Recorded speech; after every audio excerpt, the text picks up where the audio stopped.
Imagine standing in a Cretaceous floodplain 76 million years ago. The air is thick and humid. Somewhere in the ferns, a sound rolls out, low, resonant, almost like a foghorn played on a wooden trumpet.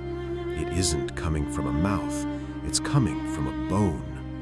That sound belonged to one of the strangest-looking animals ever to walk the earth, a dinosaur that carried a curved, hollow tube on top of its skull, like a built-in wind instrument. Today, we're going to meet it properly. Parasaurolophus, the name means near-crested lizard, was a large plant-eating hadrosaur, part of the duck-billed dinosaur family, that lived during the Late Cretaceous period, roughly 76 to 73 million years ago. It walked on all fours to graze, but could rear up on its powerful hind legs to run or reach higher vegetation. An adult could grow to 9 or 10 meters long, about the length of a school bus, and its most unmistakable feature was that long, backward curving crest, which could stretch over a meter long, nearly as long as the animal's own skull and neck combined. Unlike a rhinoceros horn or a stegosaur plate, this crest wasn't solid bone. It was hollow, a set of looping nasal tubes running from the nostrils up through the crest and back down into the throat before reaching the lungs. In other words, Parasaurolophus didn't just wear its nose on its head, it rerouted its entire breathing system through it. Our story begins in the Badlands of Alberta, Canada, along the Red Deer River.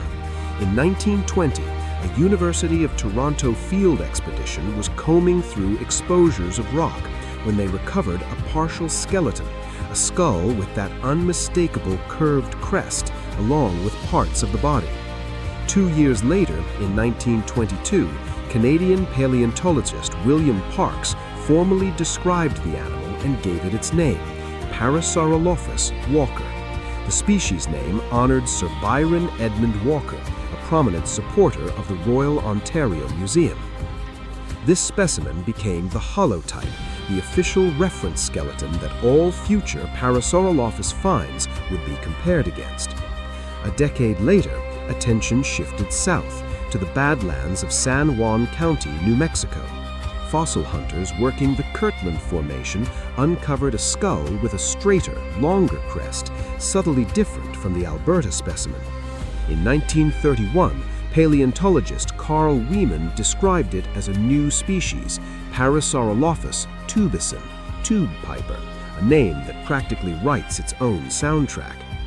Then, in 1961, paleontologist John Ostrom described a third species, Parasaurolophus certocristophus, distinguished by a shorter, more curved crest found in the Fruitland and Kaiparowitz formations.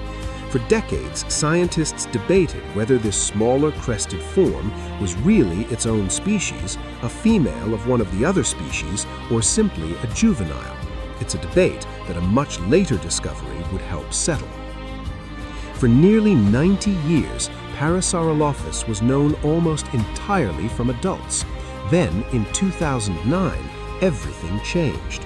A group of students on a field expedition in the Kaiparowitz Formation of southern Utah, working alongside paleontologist Andrew Farkey of the Raymond M. Alf Museum, spotted a small fragment of bone eroding out of the rock.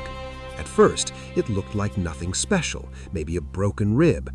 But as the team dug further, they realized they had something extraordinary, a nearly complete juvenile skeleton, roughly 1 year old, only about 2.5 meters long, a fraction of adult size.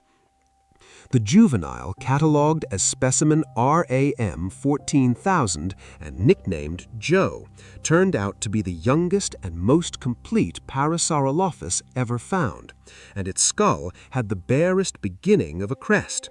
This was huge. It told scientists that the crest wasn't there at birth. It grew dramatically as the animal aged.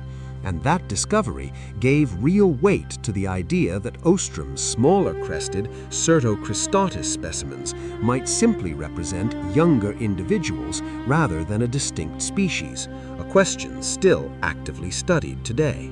To understand Parasaurolophus, you have to understand the ground it came out of, because rock layers are basically a diary of the ancient world.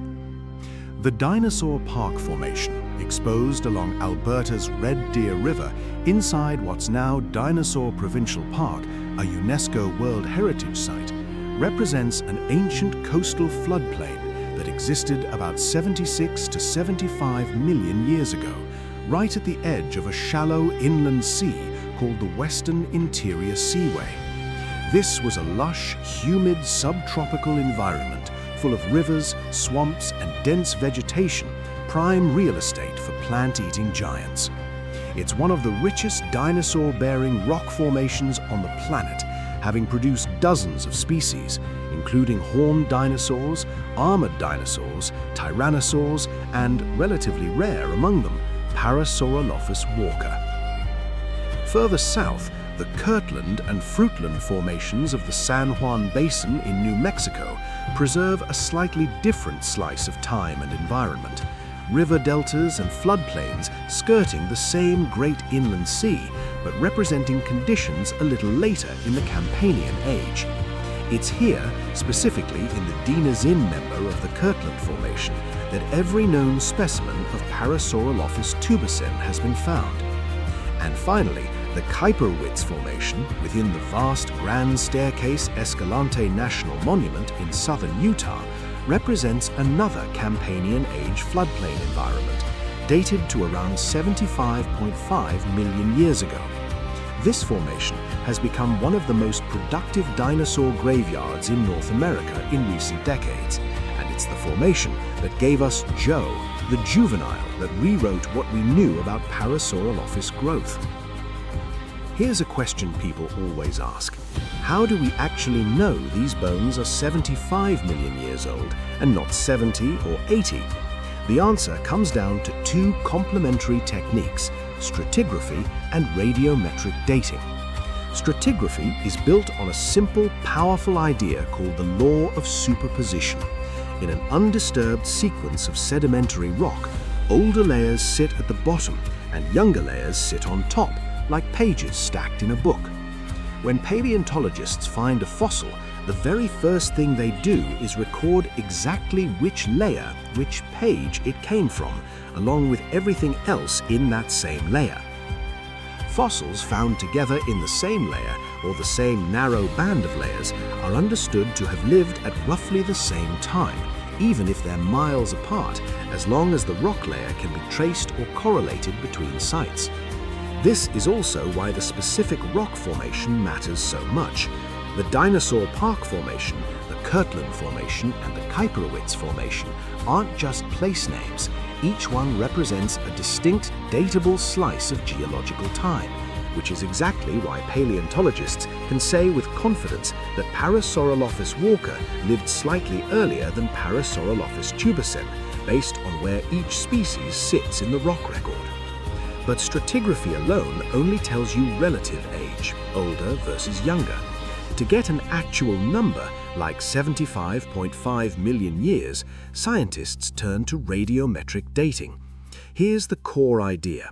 Certain elements are radioactive, meaning their atoms are unstable and slowly break down into a different, stable element over time. This happens at an extremely precise, unchanging rate called a half-life, the time it takes for exactly half of the radioactive atoms in a sample to decay. Dinosaur bone itself generally can't be dated this way, but volcanic ash layers can. When a volcano erupts and blankets an area in ash, that ash contains fresh volcanic crystals, like zircon, that lock in radioactive elements at the moment of eruption.